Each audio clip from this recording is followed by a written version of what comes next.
The views expressed in this episode are those of the guests and not necessarily those of myself and the Tristan Law Show.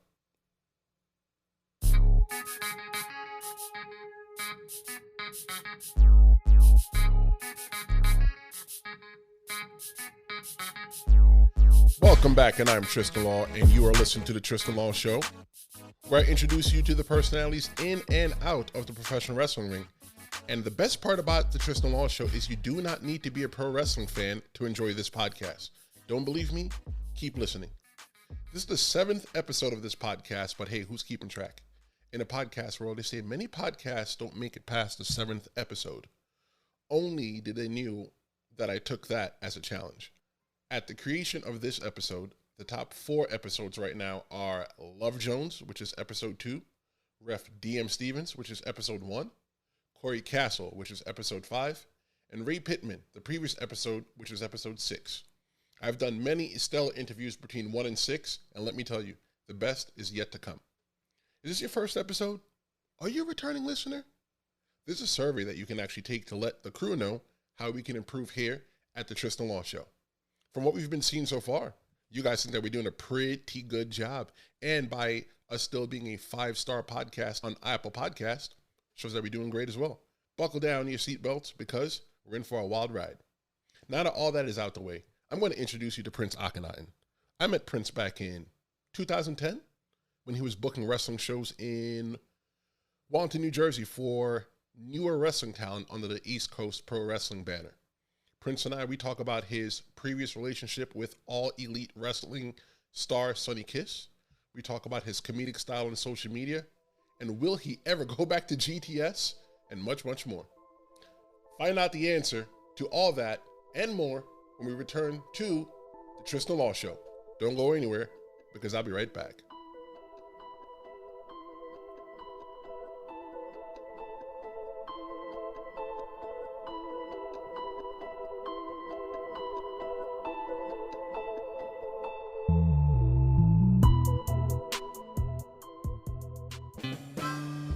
Hey there, it's your pal Tristan Law. Do you find yourself skipping past these evil advertisements every week? Well, you should feel lucky to skip past this one because I have the solution for you. Run on over to patreon.com/Tristan Law Show and free yourself from the evil grip of advertisements. Choosing the ad-free support option, not only will every episode be ad-free, but you'll get every episode days earlier. But if you love the ads here in the Tristan Law Show, there's an option on Patreon to simply support the podcast. There's something here for everyone. Head on over to TristanLawShow.com for more info.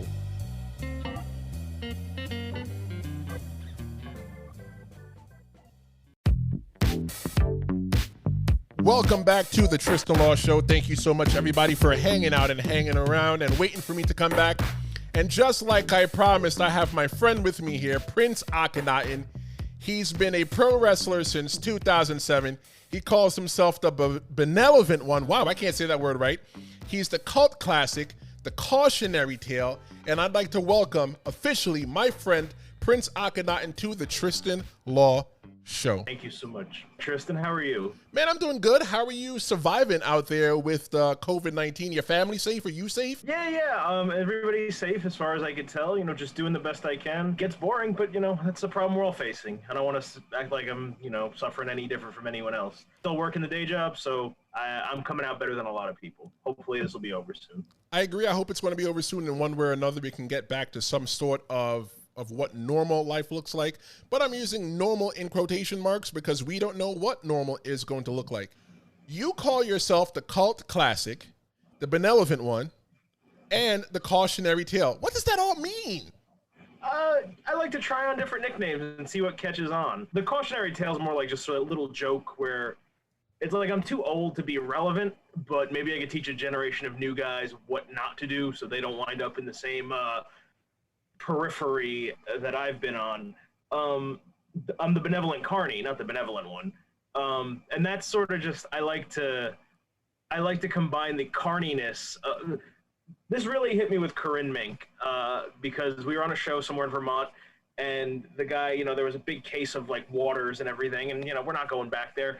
So at the end, I just took whatever water was left, put it in my bag. I'll have it the next day. I'll have one I'm working out during the week. And I tell her, that's part of your payoff. you know what? If nobody else claimed it, why not you? You went from making $30 to making $35 in water, included. So that's sort of like carny is a dirty word in many respects, and rightly so. But there's also a certain romance to it, traveling town to town and just being a worker, making ends meet, and that DIY do-it-yourself attitude.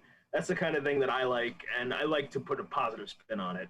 And finally, the Cult Classics, my main nickname, and I think that just fits what Prince Akkanatan has become, or what I think Prince Akkanatan has become. It's a cult classic. So there are movies out there that are called cult classics. A movie like UHF. If you know what that movie is and you love it, it's a big deal for you.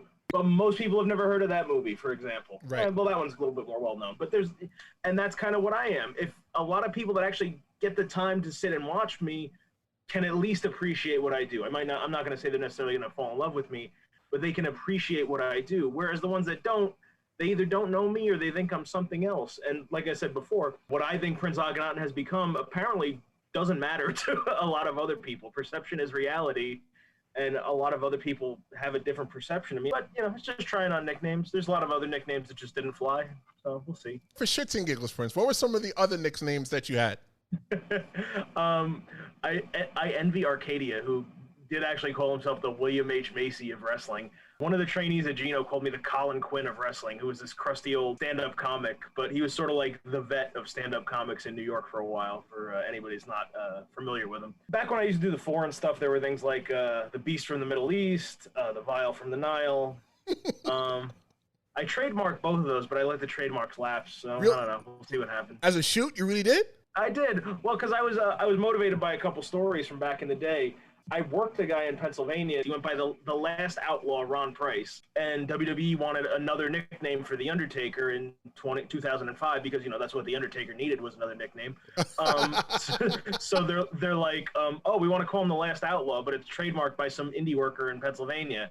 So they have a call with him or bring him to Connecticut or whatever. And he's like, yeah, I'll give it to you. And they offered him $30,000 for the trademark. We'll buy it off of you. He's like, no thanks. Give me a couple of dates in Florida Championship Wrestling, which was, NXT at the time. Wow. So they put him in an 8-man tag match and never called him again. Wow. I would take the $30,000. I mean, and there was actually, in the old days, there was a tag team called the Undertakers. There were two big fat guys. And when they first, one of them was Val Puccio. They're New York guys. If you talk to some of the older vets, they'll know who they are.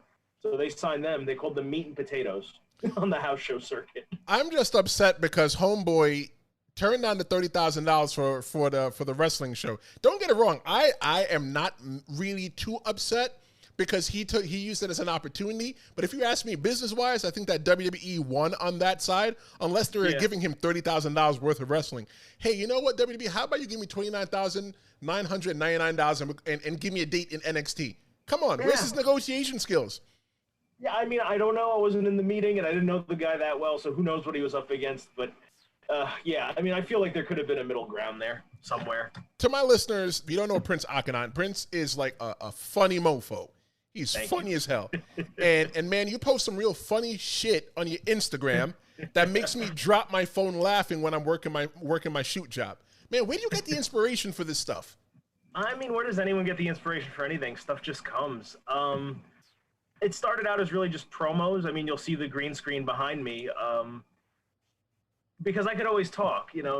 As a worker, don't let anyone tell you otherwise. There's 3 main categories: how good do you work, how good do you look, and how good do you talk. There's little sub-genres in between there, but I don't look that good. I'm short, old, and fat. My work is meh. Depends on your definition of work, but I could always talk, and that's what's gotten me booked over the years. And we live in an era where it should be easier than ever to cut a promo. We all have supercomputers in our pocket with cameras that are better than any camera we had in like the 90s growing up. And yet so few people actually put promos online. We're online 24/7. You upload videos, your concerts you go to and all the other stuff. Why are people not? And me, like, I would go a step further because I have to put on face paint and and this was even before the green screen days. Right. Now that I have all this cool post-production, we'll put backgrounds on there. We'll put some music in there, really make it look professional. And, it's a business at the end of the day. I want to do more business. So by putting out a professional product, meaning professional prints, I can work, hopefully, with more professional promotions. it's sort of worked out that way sometimes, not always. And then as far as the funny stuff, I don't know, man. I've always had a sense of humor about it because like I can't be the top guy, serious babyface. I've always been a mid card presence. I guess that's just because what I enjoyed growing up as a fan. You know, my heyday as a fan was I think it's called the new generation era of WWF now. Yep. 92 to 96. In general, the whole industry was on its ass. Like the boom of the 80s was over. The Attitude Era hadn't started yet. And it's considered crappy by wrestling journalists, which I think is an oxymoron that shouldn't exist. I enjoy stuff like Kamala Learns to Bowl. Oh my God, it's one of my favorite vignettes ever. And that made me a lifelong Kamala fan. It made me a fan of just getting characters over in like not necessarily wrestling context. Because when you do bring that same character back into the wrestling context, he's even more over. Because now we've seen him the rest of his days. We've seen the Berserker plan a party with Mr. Fuji. We've seen the Bushwhackers go golfing or whatever the hell. You know, just... And that's sort of what I like to do. And I would like to do more of that with the Prince, especially if there's no shows to promote. Why not have the Prince, I don't know, cook or whatever he's going to do. I heard Bully Ray, Bubba Ray Dunn, one of my former trainers. He said this on his radio show, Sirius XM. Mm-hmm. He said, don't let social media work you. Work social media. And I think that you're doing a great job of working your social media. And once he said that on the radio, I'm like, he was talking to wrestlers and I'm just like, wow, I've been working my social media and trying to get myself over with the Tristan Law show and, you know, myself as a brand and everything else like that. But this is not about me. This is about you, Prince. But once... No, that's a really good line. I feel like it was on the verge of working me. Like, you know, I haven't exactly been feeling great. Like, there's certain things that set in, bitterness, you know, and we talked about COVID. That's affecting everybody. Right. But in general, you know, especially us, we've been in this game for a little while now, at this level for a little while now. We feel the roller coaster. Right, definitely. We feel the highs, we feel the lows. You wake up the one day like, I want to work in 35 states this year. I'm going to work everywhere. I want to have 800 matches. And then the next day you're like, what the fuck am I doing? I'm 35 years old. I'm a fat, short little fuck from New Jersey. Who cares? Why am I still doing this? And, you know, it bounces out. I'm certainly not going to retire in the middle of a quarantine. I don't want to base my decision on something like that. And I'm not even talking that I'm going to retire. But in general, you know, bitterness is set in. And part of that is social media because it's a fatigue. There's a fatigue. There's a fatigue from wrestling and there's a fatigue from social media. And then they tag team you because you get tired of everybody's shit online, even not wrestling related shit.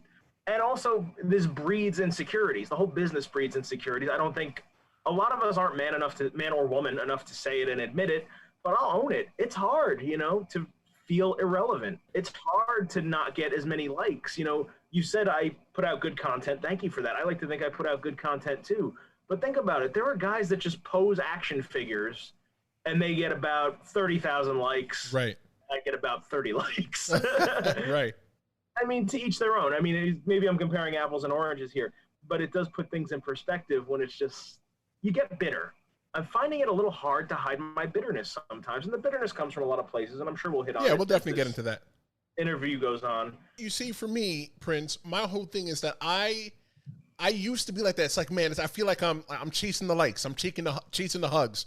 Like nobody posts anything on social media just to post it. You're posting it because you want that reaction. When you don't get that reaction, it's like, wow, am I still relevant? So what I started doing was I started studying like algorithms for like Instagram and Twitter and stuff like that.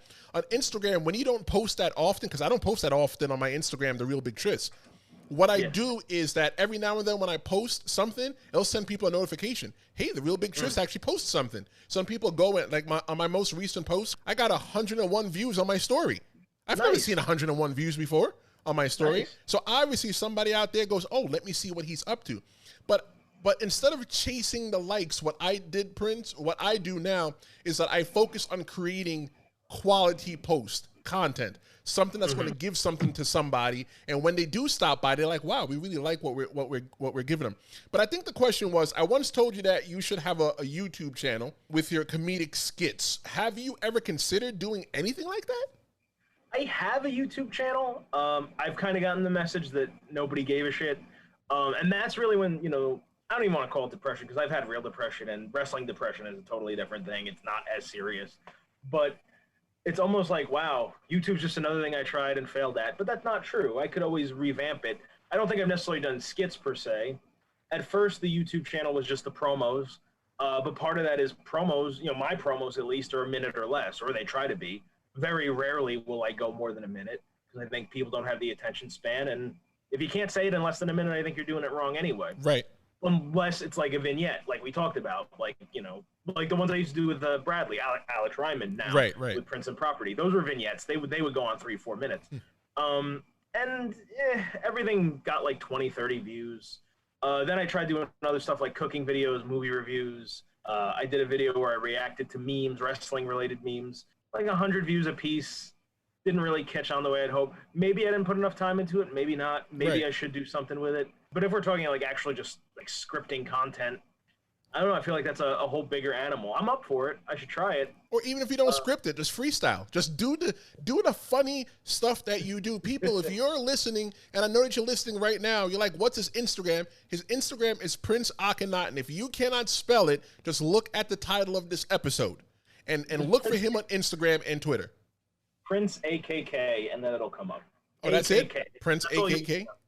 Well, it's the whole name, right, but if right. you just search for Prince AKK, I'm the first and only one, I believe.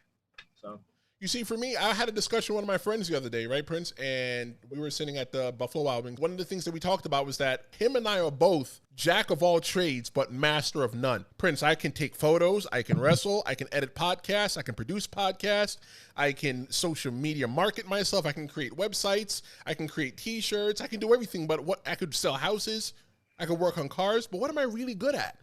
So what I decided to do is take all my energy and channel all my energy into the Tristan Law Show and use little bits of energy and put it into wrestling, because wrestling's not happening right now.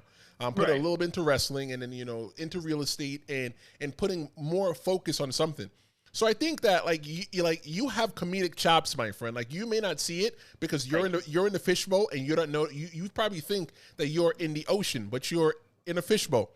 And in that fishbowl, you can't see what everybody else sees. And I think if you figure out something that you say, hey, you know what?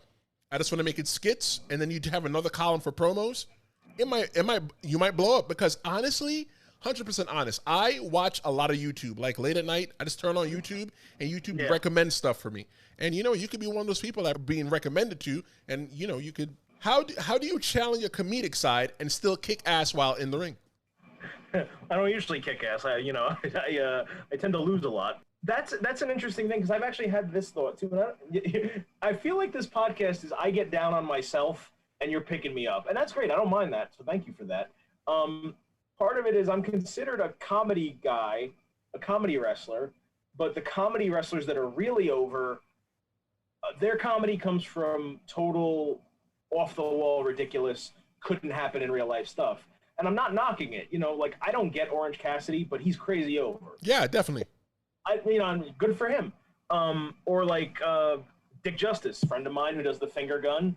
That's not something I would do. I don't sell an invisible, stuff like that. I don't do the slow motion spots, and there's nothing wrong with that. My stuff, like I've always said, a big influence of Prince wasn't necessarily the Iron Sheik or any real wrestlers. It was Elmer Fudd.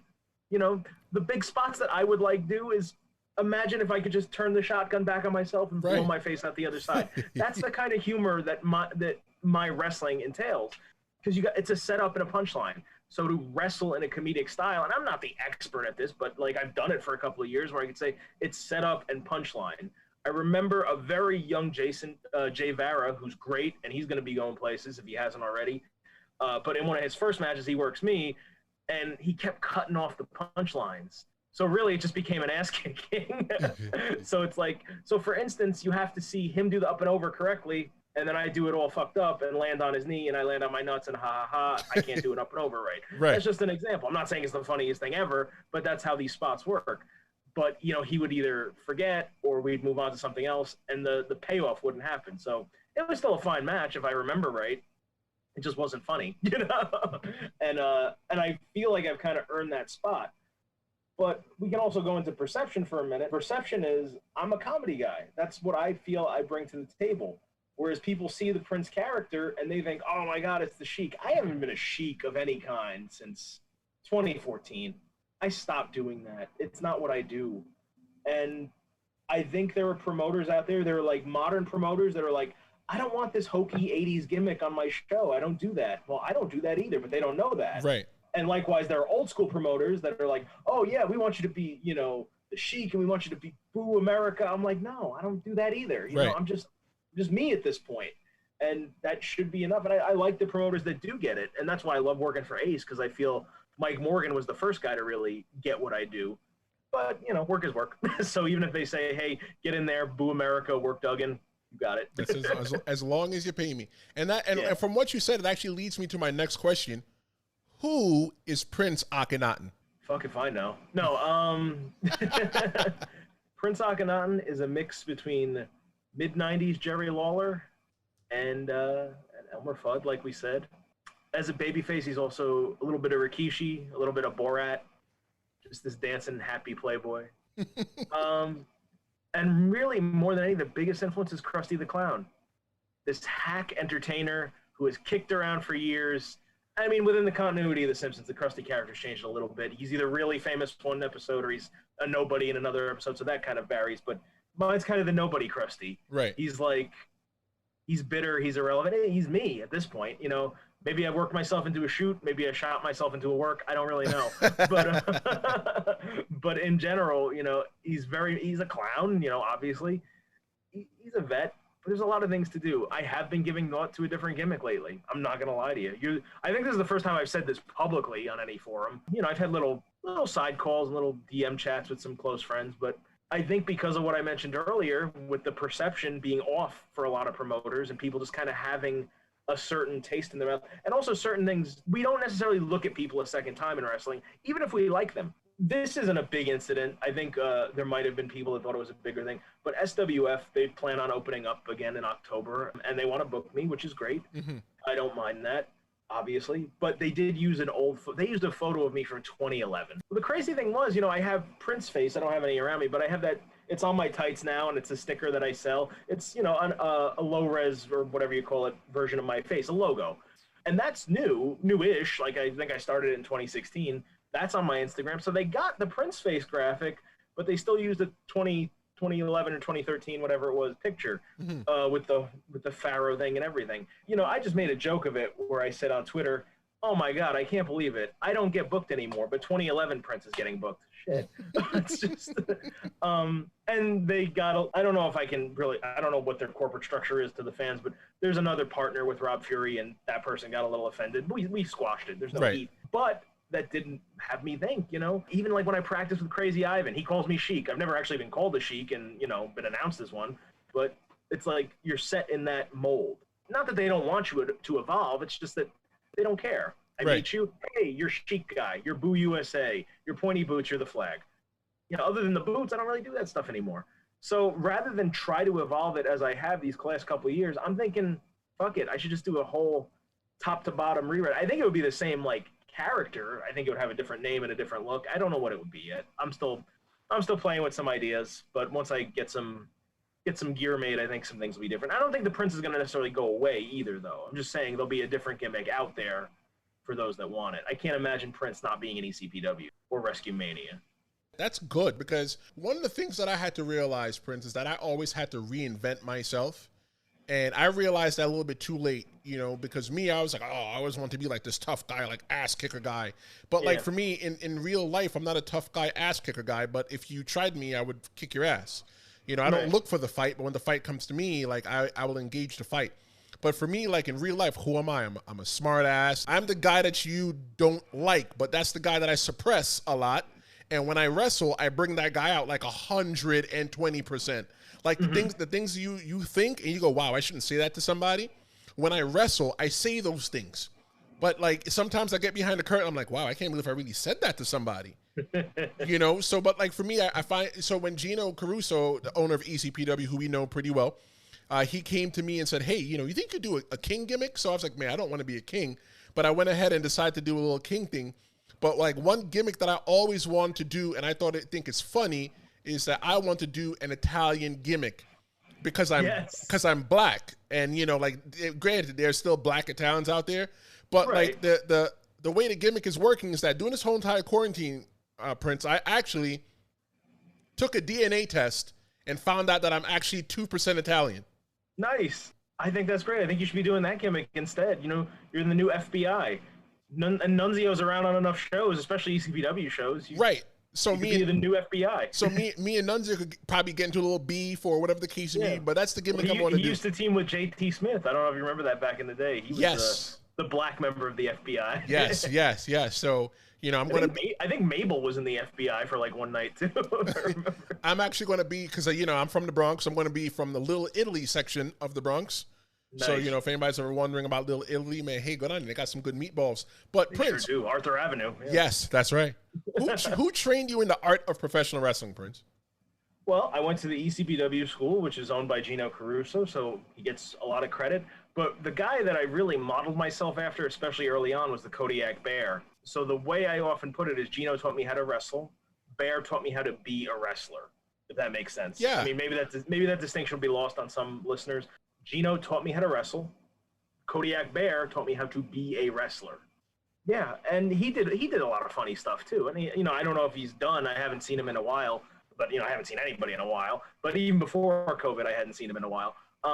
So I hope he's not done, because he's always a great guy to have on shows and a wonderful guy to learn from. And I feel he's almost like a quote-unquote lost legend in that, you know, he should be getting more props for the guys he's helped influence. I know he helped train me. I don't know who credits him as a trainer. He's on my cage match profile and everything. I credit the Kodiak Bear. But he's definitely had a thumbprint in everybody that went through Gino's school. Of course, even me. The 90s until maybe only a couple of years ago. Yeah. Like he should be, I feel like he should be as revered as someone like Magic. And, you know, Magic had an influence on me too.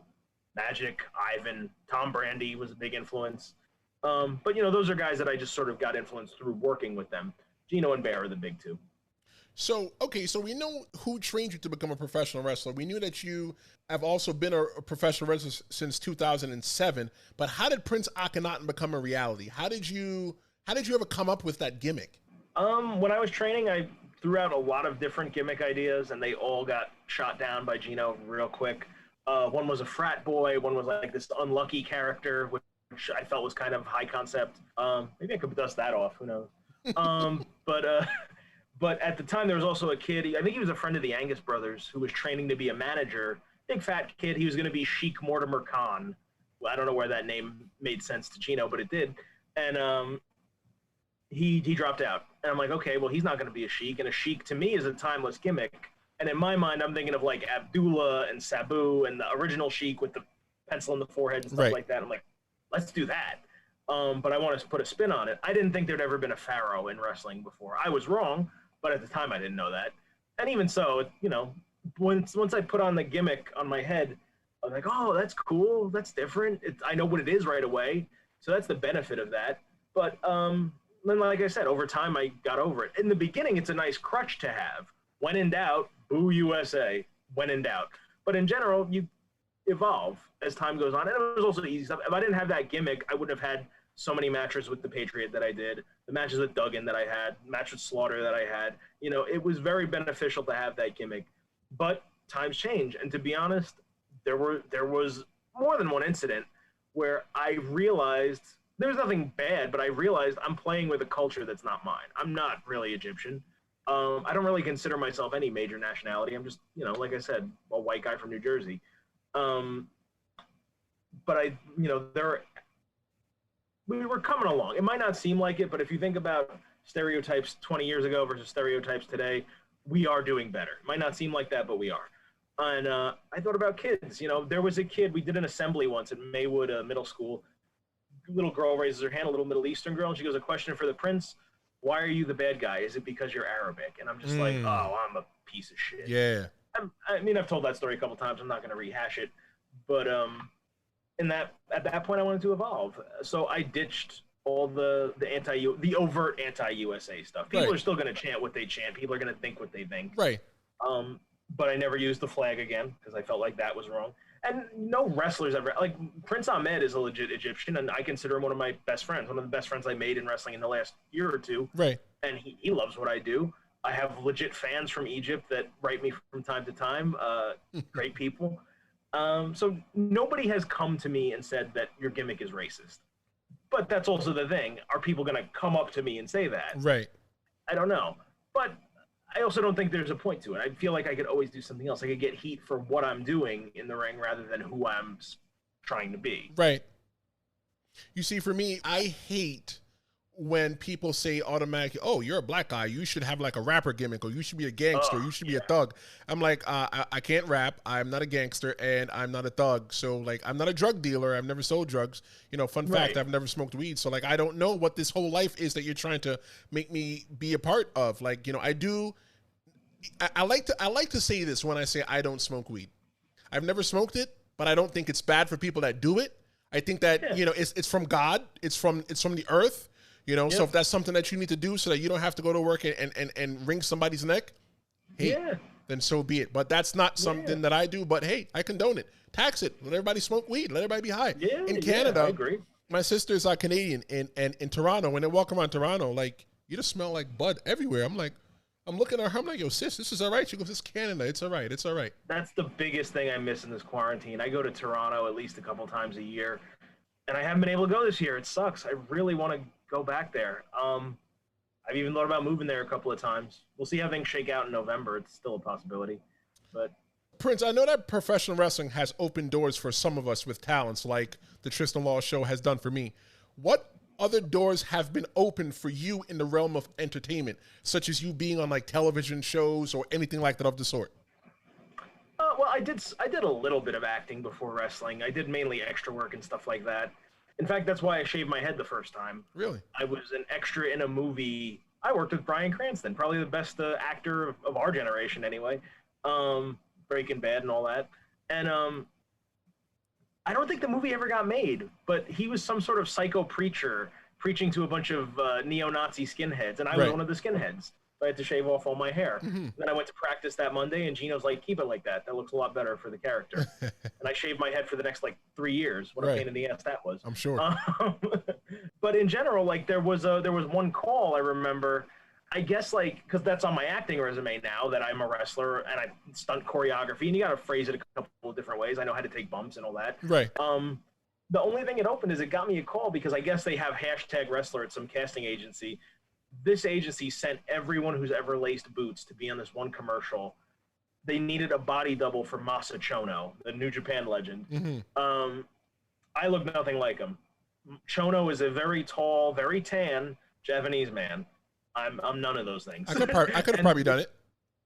Maybe. Well, that's the thing. Can you dance, though? That's the thing. They needed the body double who could dance. Hey, what they want? The robot? I give them that. I don't know what they wanted, but they didn't want me. They didn't want Frankie Flo. They didn't want Marquez. You remember Marquez? Yes. There were a couple other guys there I remember, but they didn't want any of them. It wasn't an American commercial. I guess they made it with someone else, but that's the only wrestling thing I can remember. But I remember a couple months ago you were a part of, and it's a television show that comes on TLC. It's about drag queen weddings or drag queen makeovers or something. I remember you telling me that you were a part of it. Oh yeah, I got cut out of it. Really? After all that work you did, you got cut out of it? Yep. I'm not going to ask you to put the show over because they cut you out.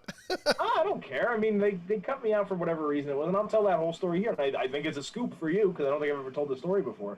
I think it's called Drag Me Down the Aisle. A bunch of drag queens helped plan a wedding. And Corinne Mink and Javi from Team Hispania, two very good dear friends of mine, were getting married. They are married now. And TLC, they shot at Gino's school. So they wanted to film a little scene where they wrestle, where Corinne wrestles and Javi's in there and all of that. And that's great. And they also had me wrestle a match against Ray Jazz, and I consider that one of my top 10 matches of that year. I like Ray Jazz. Good guy. Very good guy. And he's going to be a big star. Oh, someday. yeah. I'll put money on that. But, I know drag queens. They're pretty raunchy. Their humor is raunchy.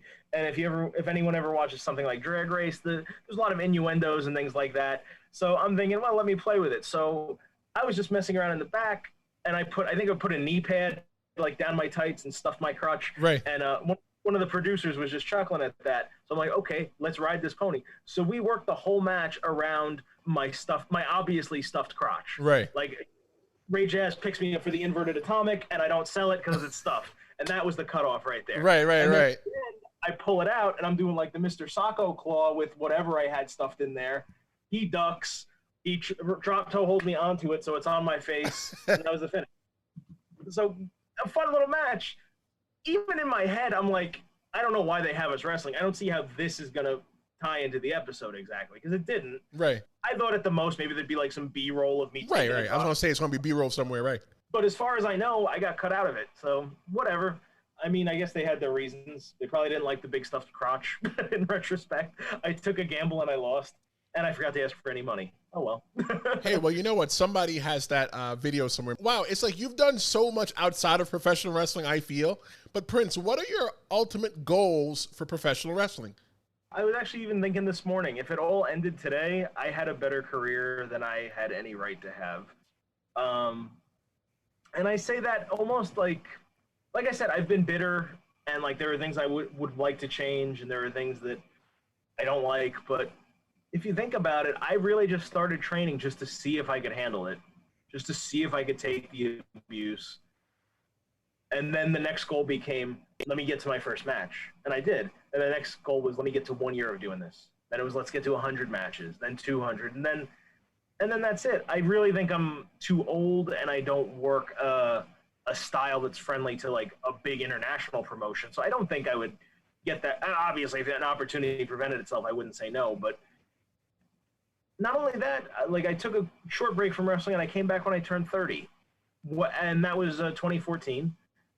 Or yeah, it was 29 when I came back. And there was like an unspoken rule at the time. WWE doesn't look at anybody over 30. Right, I remember that. I think they did away with that, but at the time, but what that did is that just made it fun. I'm just doing this for the hell of it. I'm doing this to hang out. I'm doing this for the trips. I'm doing it to hang out with the guys. And that's kind of just what I enjoy. And I'll keep doing this as long as people still want to book me, and fans still want to see me, and fans still buy my merch.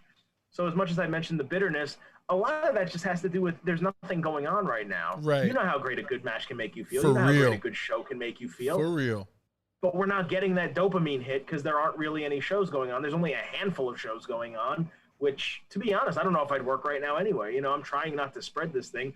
Before we hit the record button, we were talking about Gino schools reopen for practice. I even get a little wary. I've been there and I have practiced with guys, but, you know, I don't want to contract this. I mean, you and I would probably survive it. Right. That doesn't mean I want to get it. Right. That doesn't mean I want to spread it. So, you know, there's a lot of things to consider right now. I am open to bookings if you're running a show. Well, you see, Prince, a lot of people outside the wrestling business don't understand why we do this, and I think you hit it right on the head.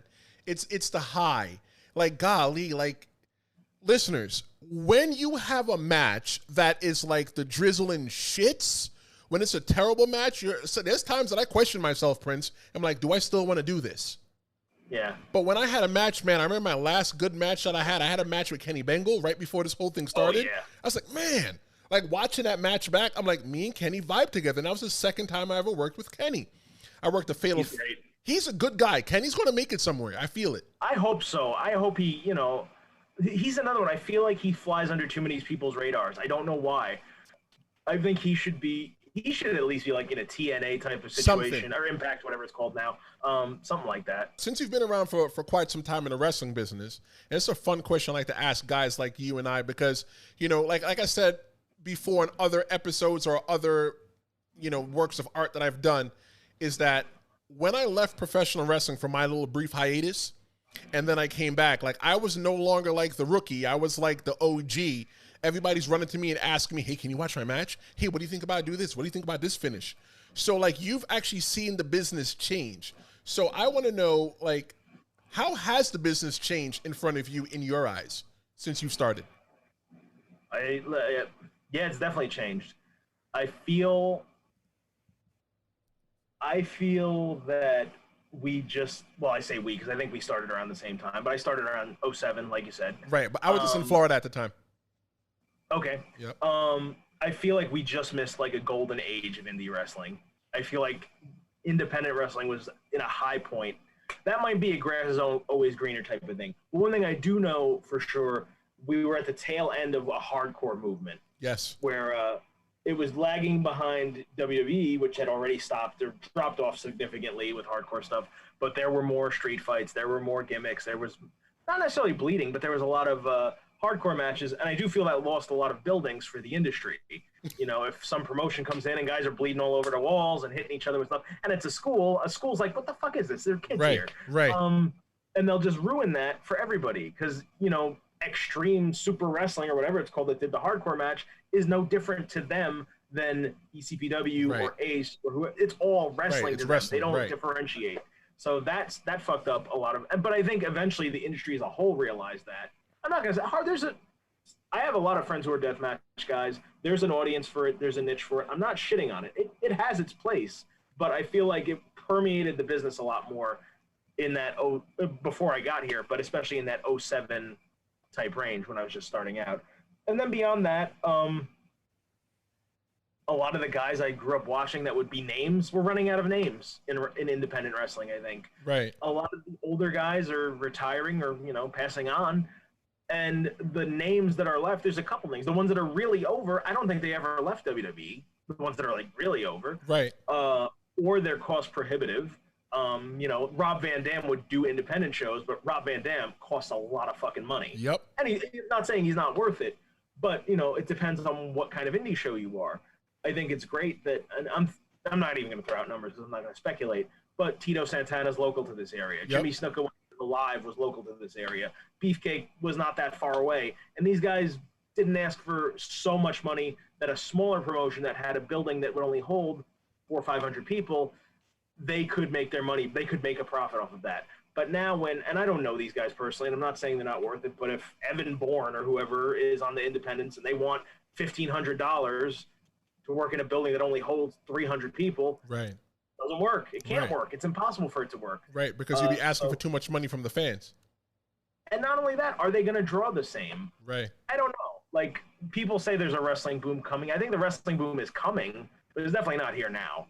Like, AEW and the quote-unquote Wednesday Night War, I don't think there's a war either, but, you know, that's neither here nor there. But it only elevated wrestling to people that were already wrestling fans. It did not get mainstream appeal. It did not bring in new eyeballs.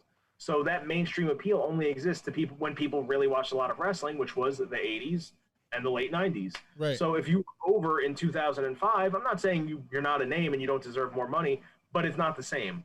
I think Tito Santana, in general, would draw more than, I don't know, Heidenreich, for example. And, you know, no disrespect to Heidenreich, the example that I just pulled out of nowhere. But it's a business at the end of the day. And the guys that really draw fans, they're not wrestling as much anymore. So you've brought up some names like Tito Santana and Jimmy Snuka, God rest his soul. But you've been blessed, like I've been blessed, to be in the ring with some really big names in pro wrestling. Who is your favorite person to step into the ring with? Out of the names, it was Kamala, because that was, like I said, it was a dream match. I'm a gimmick guy. I was green as hell at the time, too. I don't think I'd even finished my first year when I wrestled Kamala. Right. But as far as I'm concerned, he's king gimmick. He was one of the best gimmicks of all time and just a really nice guy, you know, once I met him that day and actually talked to him as a person. But that was a big deal. Because also, not only that, like, I was somewhat a fan of independent wrestling. It's almost like, even today, if I work a name guy, there's a certain feeling. It's like that final boss feeling in a video game. It's like, I've wrestled Bangle and I wrestled Tristan and I wrestled Khan and now I get to wrestle Tito. Whoa, you know, it's like, it doesn't get old. Even if, you know, I've been doing this for a while and I know how to work a guy like Tito and I knew how to work a guy like Snuka, it had a special feeling to it. And then beyond that, Bastion Booger, you're gonna think I'm crazy, but there's a certain myself, Jeff Cannonball, a couple of us, we mark for working more obscure names. Like, it's very cool that I've worked Hall of Famers, like Tito and Snuka and Slaughter, but how many people can really say they worked Booger? You're right. How many people have worked Glacier? How many people worked Mantar? You know, like that's kind of rare on the independents, but you know, and in general, some of my favorite people to work were Aaron Bradley, Alex Ryman. It's impossible for us to have a bad match. As tag partners, as opponents, that kid is magic. You know, there's plenty of others out there too. I don't want to make this a laundry list of people I'm going to put over. Matthias Glass, Tom Brandy. Oh man, he'll help me along the way. You know, it's funny though. I don't think, Prince, that you and I ever worked on against each other. I can't think of one time we've ever worked against each other. No, I booked you a few times, but I didn't book you against me. Right. I know that we've been on in tag team matches together. Remember that tag match we did for ECPW when somebody threw like a bottle and hit me in the face? Oh man, it was me and you against Frankie Flo and Junior Flo. Yeah. Oh, those are guys I love working with too. Yes, easy to work. I mean, he's still young. You can still get it, but Junior Flo should have been somewhere by now. One of the most athletic guys I've ever been in the ring with was Junior Flo. I love Junior Flo because, like, for me, I love the smaller guys because I like being the base for them. I want you to jump off of everything so I can catch you, give me Hurricanrana, power bomb, fling you halfway through the ropes. I mean, through the ring. That's what I like. But Prince, I know that you work with a lot of younger talent in ECPW, and ECPW, like we said, is ran by Gino Caruso. But you work with the younger, newer talent in ECPW. What advice would you give newer and younger talent that wants to get into pro wrestling business today? Face to face, I'd say get out of the business. And then I would wait for them to ask why. And if they don't ask why, you failed your first test. You failed your first test on how bad you want this. Be adaptable, be malleable, try to slowly melt away your markishness. It doesn't have to go away forever, and it doesn't have to go away completely. But eventually you have to view this as a job. Right. You have to view this as a business. It's cool that you have ideas. We all have our ideas. But at the end of the day, you have a boss. And really the boss is going to do what the boss wants to do. Fair. And you can do that with him and be part of it, or they'll get somebody that will. Find out what your hill to die on is. If it's that important to you, okay, fine. But is it really worth it? Like, is it really worth it to say I have to get this spot in or I have to do this type of whatever? You know, odds are it's not. Get perspective.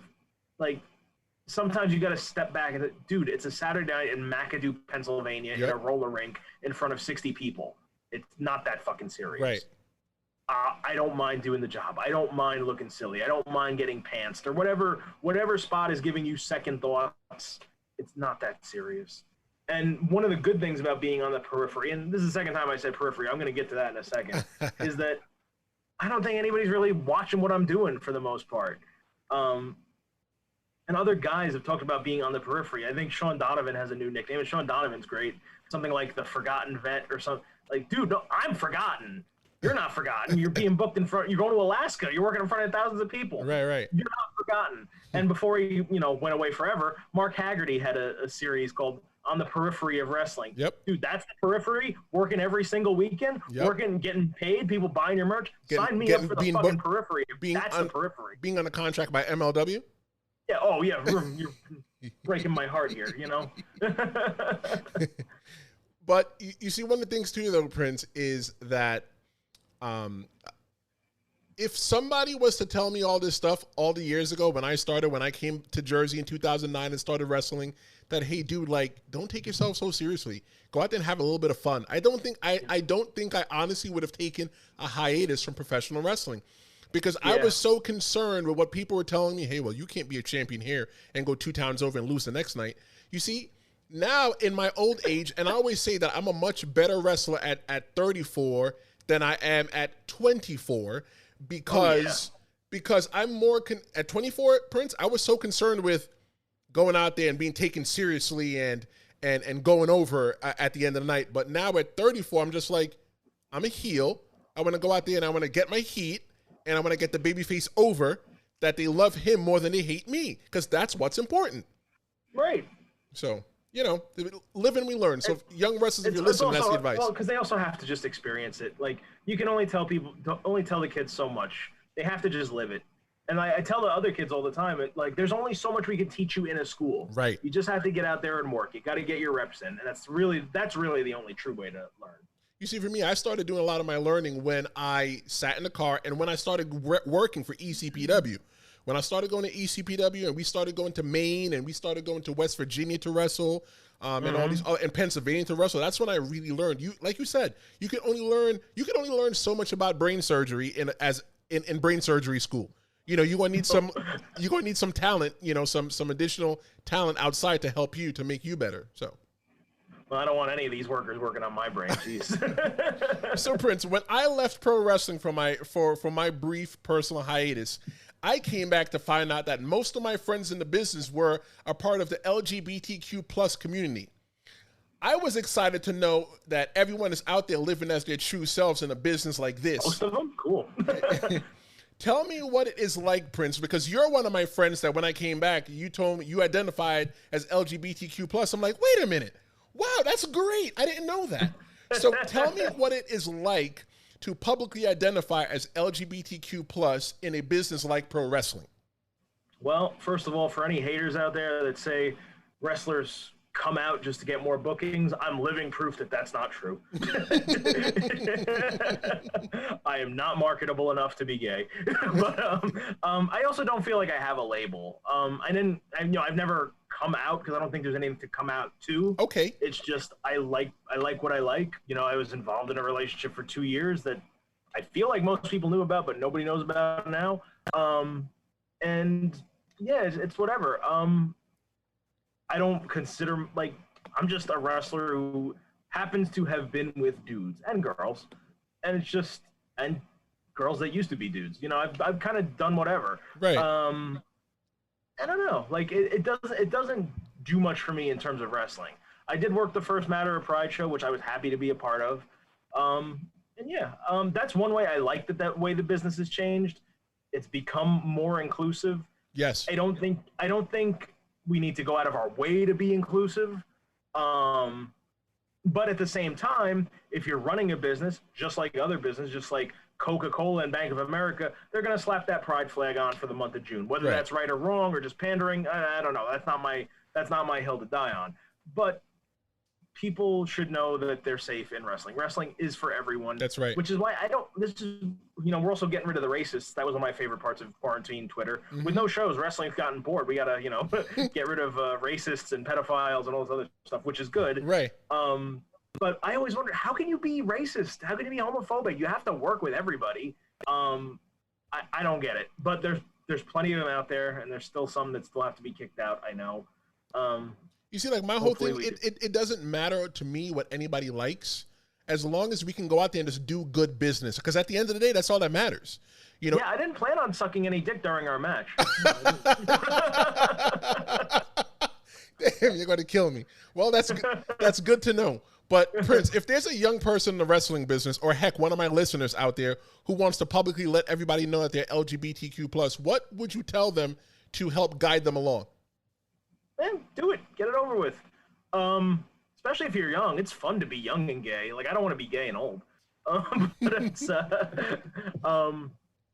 yeah, just be you. Like, I don't think it should matter. But I realize easy for me to say, living in New Jersey, maybe you live in like Alabama or someplace where that's, not as cool, but just be you. Find a support system of some kind. Like there are things like, it's called like a drag mother. I'm not super in the community because like, I never felt I had to be, I've just kind of met my significant others online. Like I have a girlfriend now, but I've met them all through friends or online. Like I didn't go to bars and stuff like that, but that can be a great support system from what I've heard, and a great way to meet people. Not people just hook up with, but just people who may have the same pain as yours. Yeah, there's unless you're in physical danger, like an abusive family member or something, I don't see a reason to not be yourself. But again, I didn't become a wrestler to become the moral authority on anything. Right. That's just sort of my opinion. Okay, so I think I know who it is. I don't know. So I'm going to ask you, and maybe you want to tell the listeners. So you were talking about you in a relationship 2 years ago. Who was it? Oh, it was Sonny Kiss. Sonny Kiss from AEW. Now, yes. Now, I don't want to start any confrontation with him. I don't know how many viewers you get or who views your show or who listens to your show, but I don't want to get a text from Sonny where he's upset or mad. I don't think he cares, to be quite honest, but I will say that if you asked Sonny, he would not say that we were together. He does not like words like X or things like that when describing me. But the way I see it, he, slept over at my house several days a week. We did everything together. We trained together. We drove together. We slept together for like 2.5 years. So, and there were relationships I refused because of my relationship with him. And I think that same for him. So what would you call it? I would think that you know, that would be either dating or dating. Like I can't think of nothing else other than that. yeah, and it's like, I don't really care what the title was, but I was involved with him, and when that ended, it fucked me up. And the fact is, it's 3 years later, and it still bothers me. And that's the fact that that bothers me, and that's like the real sort of source. Here's the thing: Sonny Kiss is a brilliant performer and a very talented wrestler, and any wrestling company that uses him is lucky to have him. I cannot say anything bad about him professionally. Right. And most wrestling fans and most of our fellow workers, that's all they need to know about him. They don't need to know what he quote unquote did to me or what our falling out was. It's not important to anybody. I think some of my closer friends know that I feel that he hurt me. Okay, fine, but what are they going to do about it? What am I going to do about it? It's over. It does hurt to see people, kiss his ass on Twitter, and rightly so. Like, obviously, he's on TV now. He's going to get a lot of fans. Right. Which, by the way, and I have him blocked because I just don't want to. I don't want to see it. It's just he's an ex. He's blocked. That's it. Nothing nefarious. And I've muted some mutual friends that I do know post a lot about him. So I really didn't see much of him on my timeline, but I did notice an uptick a few weeks ago, and I'm like, well, why is everybody talking about him now? I'm like, oh, they use him on TV. I'm like, they weren't using him on TV this whole time? Yeah, not really. They weren't really. What a waste! Yeah. Here I am putting him over. But like, I thought he was on TV the whole time. Why not? Oh shit. Yeah, that's a missed opportunity. But on the other hand, it's hard. When someone hurts you and everybody else loves them, and like, sometimes I want to jump in on those discussions because I'll see tweets like, "Who doesn't love Sonny Kiss?" But it won't do me any favors because, and I don't think there would be any public display or public sort of fight.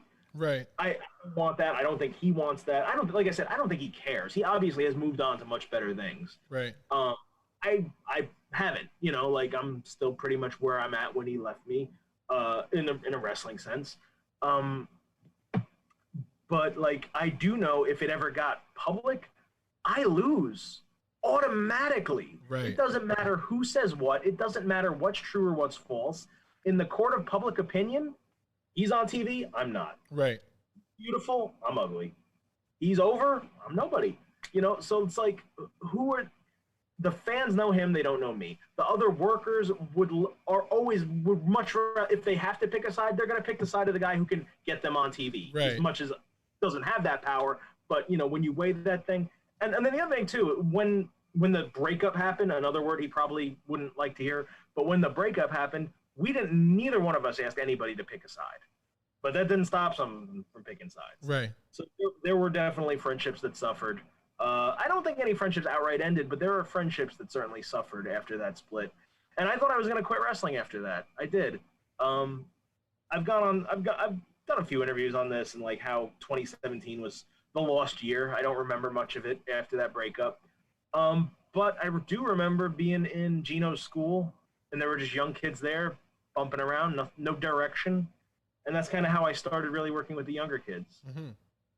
So some good came from it, I guess. So how did you feel when you heard that Sonny was signed to AEW? It's almost like I always feel two different things. I feel certain things for Sonny, but Hassan, his real name, I felt for Hassan. I'm like, well, good things happen to bad people. But that was my bitterness talking. Right. He earned it. Like I said, he's a great worker. And I don't really care because I don't watch much wrestling, like, as a fan. Right. It's not like I'm going to be watching AEW. And from what I hear, it's not even, from what I hear at least, it's not a style that I would really enjoy watching anyway. It's very new, very smarky, very spot monkey. I don't know. Like, I haven't seen much of it, so I can't say. But it was just kind of whatever, because just as we were breaking up, the Lucha Underground deal was forming. And at one point, we had already decided. I remember he had a match with Evolve, which was like the feeder to the feeder to the feeder. Mm-hmm. So, like, you could get an Evolve, that could maybe get you in NXT, which could maybe get you in WWE. Right. And when he had the Evolve match, we were going strong at that point. We had a good relationship at that point. And I remember we had a talk, and I'm like, you know, if you get picked up and you move to Florida, can I go with you? And yeah, like at that point it was a yes, that we would have moved to Florida together. I mean, looking back, like it didn't seem like that was in danger of happening. It didn't happen that fast, I guess. Right. I guess. But to know that it was there at the time. Now I didn't like the Lucha Underground thing was not finalized. It was sort of just out there. And even then, towards the end, like we weren't as good, so he wasn't telling me. And he didn't have to, like, and I didn't ask. It was just more. I just wonder what would have happened, you know, if things could have worked out better. But what are you gonna do? All right, so I'm going to ask you a question, and I'm going to put you on the spot. So I don't know how you'll feel about this, but do you still love Sonny? No. No, because I feel he's become a different person. I've become a different person. In one way, I wish I could have him back because the sadness and the anger that has happened after this breakup, I feel like having him back would be the only way to truly get rid of it. But I also feel like my trust has been mangled, that I don't know if I could trust him. Again, that would be assuming he would be interested in even, you know, talking to me, which I'm not accusing him of that. Right.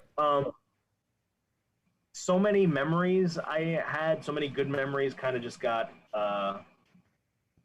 explained away. Like, even in some of those later conversations, I'd be like, oh, remember that time we did this? He's like, I would do that with any friend. It's just, it's like I can't even have a good legacy with it. I have a handful of memories that I've hung on to. Christmas 2015 is one of the best days ever because of him. And I don't know. I can't say that I love him, but I also feel there hasn't been any real contact. There has been only the most minimal of contact since then.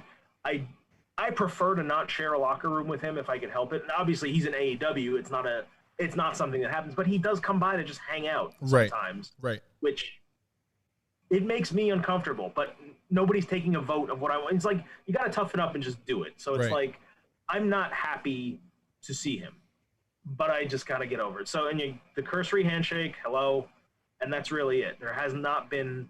I think one time him and Bradley were having a conversation about I'm not going to say who it was, an indie worker they didn't like, and I'll be like, oh yeah, that guy sucks. That's the furthest of a conversation I've had with him since 2017. So Prince, if Sonny was listening right now, what message would you give him? What would you want him to know? He already knows. Anything I wanted to tell him, I have told him. It still hurts. I know there's nothing you could do about it. I know you didn't necessarily mean to hurt me. I'm sure I was no day at the beach either. Sorry for anything I did. Obviously, you came out okay. You still owe me a little bit of money. If you'd like to pay me back, that would help. Yeah, that's really it. Congratulations, I guess, on the big contract, or whatever. However you're getting paid over there, I don't know, and I don't really care, to be honest. But congratulations for the status. We always knew you'd make it. I never doubted you. I never doubted you professionally. But yeah, still hurts. I wish I could get over it. And that's the thing with all this bitterness. It's like, I acknowledge it's there, and I wish it wasn't. And I've tried a lot of things to cope with it. The Sonny stuff in particular, I've been to therapy. I've been on medication. In fact, the summer it happened, the breakup, I lost a lot of weight. I was probably in the best shape ever because I wasn't eating, because I was depressed, and I was drinking a lot, which dehydrated me. So by the end of the summer, I was like 205 pounds, the lightest I'd ever been as a wrestler. And then they put me on Zoloft, and that put 40 pounds on me. Right. And it still hasn't totally come off. Now I'm on Wellbutrin and Burst Bar, which is better. I'm in the 220s. I've been down to like in the 210s, but it's still a struggle because there will just be times where it's like, what's the point? And Sonny is like a part of any downward spiral, which isn't fair to him because he did the damage. It should be over. But any other depression that comes along, it's just something that's tacked onto it. and I don't blame him for that directly. Let's switch gears for a little bit. All right. Please. Let me ask you this question. I think that a lot of your fans really want to know this question. You ready for this question, Prince? Sure. When are you going back to GTS? That was asked way too coherently to be from a GTS fan. Oh, my stomach hurts.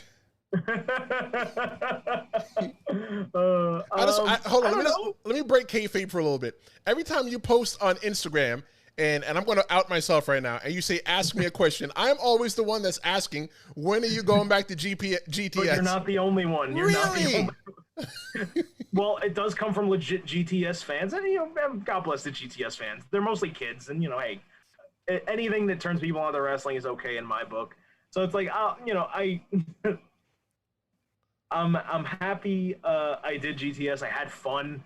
I would be down to do it again. I don't know if they necessarily want me back. I did ask where they're recording now. Nobody told me. Unless maybe they were just too busy to tell me, but I kind of took it as a sign like, no thanks. But in general, I had a good time. It was fun, especially they had it indoors when I did it, and like more trained workers would come down, like CPA would come down. Right. Ellsworth is there. Yeah, I never met Ellsworth though, believe it or not. Like I always seem to miss him. I think he came down during the week. I would come down on like the Sunday tapings when they would do that. Right. I wish I did more. I wish I did more like in a continuous sense. But now and I've done a couple podcasts recently. It was a very roundabout way. Some promoter in Queens who wants to start running in the fall, they're like, oh yeah, we'll watch it, but can you do this podcast for this guy? And it was this kid who was trying to get me on his podcast. And when I say kid, I mean kid, like a 10-year-old. Wow. Trying to get me on their podcast for like a year. And I just could kind of no-sell him, like, hey, thanks for commenting. Yeah, hey. And it was the same kid. So I did their podcast, and he's a sweet kid, and I don't want to like talk badly about it. Here's the thing, I'm not shitting on GTS because it was fun and I like it. I'm not shitting on their fans because they're mainly children, and you like what you like. Right. But I'm on this podcast and they're asking me all these questions about GTS, and I have no idea. I barely remember what I did on GTS, and they're asking me what what happened to, why did you not win the 4-way? I'm like, I don't know, because I never win. I rarely win anything. Like I've been in promotions where I have a 100% losing. I never won a match in PWA in Connecticut. I don't think I've ever won a match in Frankie Flo shows. I won. Actually, it's funny we were talking about it. I won one match at the Sanctuary, and it was 2 days before the breakup. So then I never went back to the Sanctuary because of the influence they had there. But So it's safe to say for the fans of GTS Grimm's Toy Show that you want to come back, but you're just waiting for the opportunity. Yeah, pretty much. There you go. They can stop asking you on Instagram now and Twitter. They can keep asking though. It's a good way for me to know that my my inbox is working, because I'm sure not getting employment offers. So besides that, what's next for Prince Akkanatan? I think I'm gonna make a sandwich, maybe watch a movie. I'm doing some writing projects. I don't know if anything's gonna come of it. Not like a biography or anything, more like fiction stuff. I want to do some more videos. I think there's something there. One thing that's happened to my Instagram lately, and we kind of touched on it, I've become a lot more art focused. Yes. Like there are art projects on my Instagram now, Photoshops and things like that. Some things don't necessarily have even to do with wrestling. I'm happy about that, because sometimes it's like, how many fucking pictures of me versus the Patriot can you really stomach? I can't just keep posting the same pictures, especially when I'm not producing new wrestling content, because there's not much wrestling to speak of. Right. And the wrestling that is going on isn't really booking me. Yeah, we got to get something else up there. There's some good kids coming along that I'm happy to be working with. And in general, I'm enjoying, as I said, a career that I've had any better than any right I've had to have. Oh, geez, what did I get hit in the head? I'm enjoying, take two. I'm enjoying a career that's been better than any right I've ever had to have. Well, very well. I'm enjoying a career that was better than it had any right to be. That's the one. Okay, you got it? We're live, pal. Hey, well, you know what, Prince? Let me tell you something. It was such a pleasure to have you on here with me today. Man, brother, I love you, man. This was so fun. You too, bro. This was so fun. Please tell everybody on the Tristan Law Show how to find you on social media. I'm not a hard guy to find. Prince AKK. Search it. I'll be coming up. If you want to spell the whole thing, it's Prince AKKANATAN. It should be right on the screen right now if you're watching this. But if you're just listening to it, there you go. AKKANATAN. And if there's a new gimmick, we'll let you know. Very well. Ladies and gentlemen, I would like to thank Prince Akkanatan for being here on the show with me today. And stay tuned. Don't go anywhere. Hang out. And I want to give you my thoughts on this interview. And I want to tell you who's going to be here with me next week. I'm Tristan Law. Don't go anywhere. I'll be right back. Hey, you. Yeah, I'm talking to you. That shirt you're wearing is so not cool. Why don't you head on over to TristanLawShow.com and get yourself a new shirt? Not only will you be cool, but you'll also be supporting the show. What are you waiting for? Go now and get a hat too while you're at it. Thank me later. We're the show at TristanLawShow.com.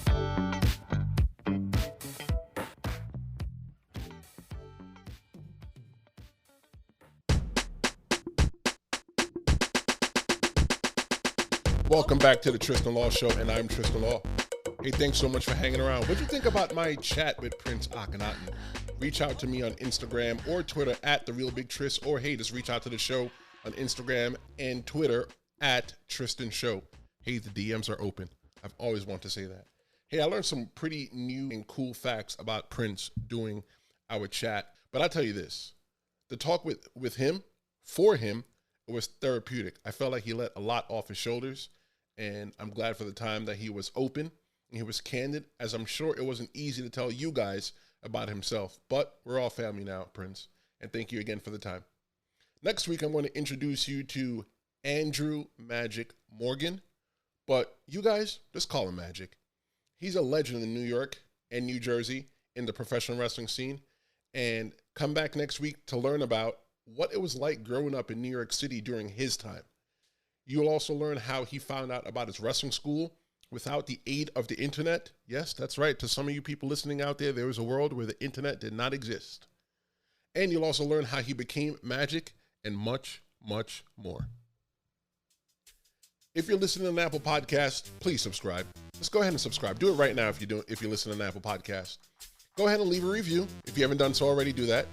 And rate the Tristan Law Show 5 stars. It helps Apple and my team know that you really liked what you heard. And the best part is that it's free. If you already rated the show 5 stars, that's cool too. Go ahead and do it again. Just know that here, it's not a felony. I know, you may not have listened on an Apple device, but wherever you've listened, subscribe. And if you can, tell a friend, because I'll be waiting for them. You can find out much more about myself at TheTristanLawShow.com. And the best compliment you can give me is by telling a friend about the Tristan Law Show and sharing it on social media. Don't forget, I'll be back next week with Magic for episode 8. I'm Tristan Law, and until next Wednesday, adios.